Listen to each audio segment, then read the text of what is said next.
Okei. Sego Vego, what hat kahadeen ne jongjats? The sukwa. Kahla dodo. And we are the three Gyazes. Yeah. In arms. In arms.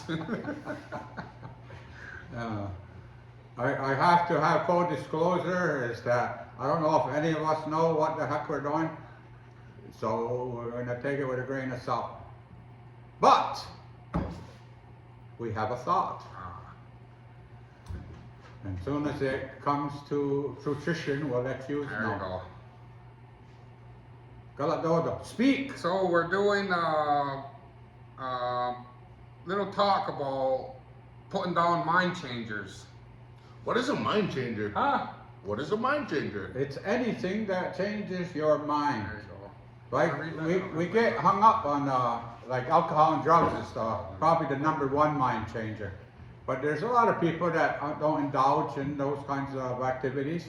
But say like anger is a mind changer. A lot of times we're ready to do big things, good things, and then somebody pisses us off, and then we shut down and we say we're not playing. Do it, Mo. Yeah. No, you pout. You're not playing. You're pouting. You're pouting. Right, boy. There you go. That's the one that comes across because we don't want to play because we're not getting our way. So food's big for mind changing. Anytime we start getting hungry, of course, we start thinking food and we start dreaming, fantasizing, and whatever. So that's a mind changer. So there's a lot of things to regard what is a mind changer. You know. Next. So what are we doing? Or say it. Say what it's doing. How? How? So, yeah, that's a big question, how. So it's like, how do we identify? How do we acknowledge? How do we change? How do we look at it? Because a lot of the mind changers seems to be, the biggest danger is the emotion. And the emotion mind changing is spontaneity. It happens real quick. You could drop your fork while you're eating, all of a sudden you make weird noises, and it changes your mind because you think to yourself, it triggers like that. Geez, I'm crow, you know, look at this, you're stupid, you can't even hang on to your fork, blah, blah, and it messes with our thought system. So it affects the next thing we know, we're yelling at the kids, and we're yelling at our coworkers, and we're just venting on other people, you know, and that's not always healthy. What's how stand for? It ain't that in them old Western movies when that guy how? How? Oh, it ain't that. Oh no! What's it stand for? Honesty, open-minded, and willing. There you go. Honestly looking at what's going on in the moment and the present That's moment. huge. Looking at it honestly, what's going on, and being open-minded It's at reading the book. what you're understanding about yourself, and then become willing to do whatever it takes to go on a more healthy path. Put that behavior down, whatever's going on, you know. But again, the reaction, that's emotion, the reaction. We hear things and it can trigger a response from us that we don't normally, or we don't want to entertain at that time. Then all of a sudden it's right there in the forefront. And it starts out with words like, yeah, but, and what about you, and things like that, huh? So if we get honest about it, my favorite is, I gotta check to see if it's any of my business. Things could be talked about and gossip can be happening, and I just go like, okay, if I'm honest, that's got nothing to do with me. So I shouldn't even engage. So back to that open-mindedness is being open-minded to the fact that some people love that stuff and do engage, but I didn't have to. I can make a healthier choice.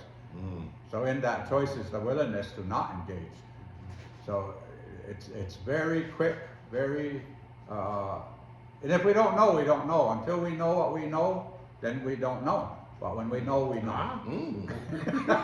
And until I got honest, a lot of things changed. And when I got open-minded, I had to learn how to read the book. I had to quit being judgmental. And when I got willing, make like Nike and just do it. I like that. I like that a lot. So ditto. What he said. So my next question to you guys would be, how? Huh? How Oh, how?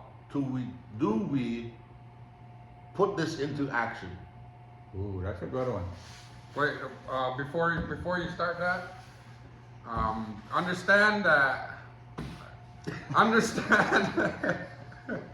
that people we are operating our lives in repetitive motions all the time, so we get stuck in patterns, and a lot like we're not even thinking about how we're reacting to things or how we deal with problems in our lives. We just kind of like subconsciously we're just following the same path over and over again, and basically we're digging a hole deeper and deeper for ourselves. So looking at it like this, we know that we have to like make different decisions, because the ones in the past, some of them haven't worked for us. And we become open-minded about that, and we become willing to make the uncomfortable choices, because like even if we're in misery, that becomes comfortable to us.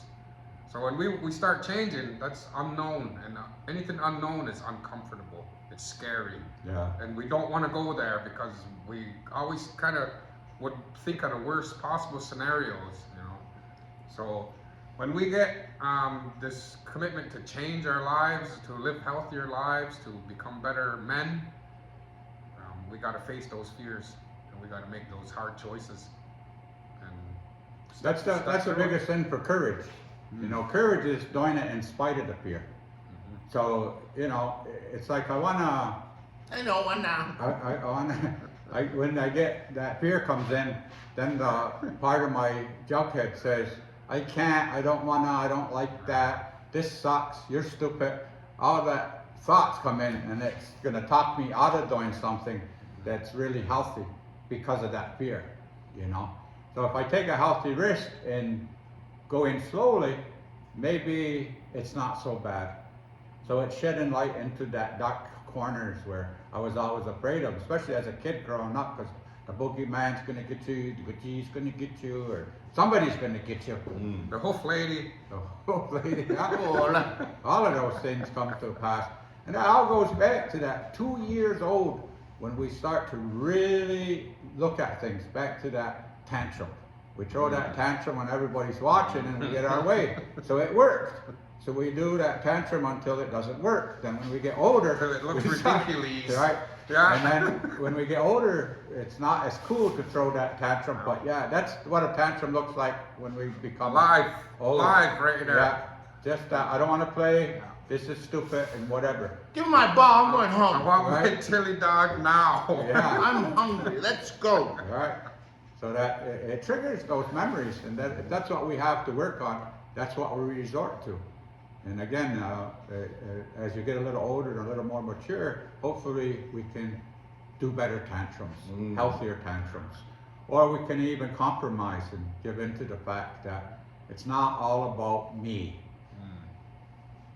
Huge. It's about me today, because I'm hungry. Well, you will eat in a little while. Yeah. We gotta work first, then rewards. He's gonna turn into Roseanne in a minute and toss and kick and scream, and we gotta give him a Snickers. All right, what's next on that I think that's good. agenda? I think that's That's good. One more. Nope, he said that's One it. more. Nope, he said We that's it. can't end on that. Done. We gotta end on Cut it. on a job. That's it. No, we ain't stopping yet. We gotta have one more. Spoken for true addicts. All right. Gotta have one. That what we did, Will. Okay. Well, tune in next week. We'll have another episode. If not by tonight. If we didn't beat each other by then, Yeah. it'll be two. There might be two more. On that game. Oh no. I wanna give one. Chip.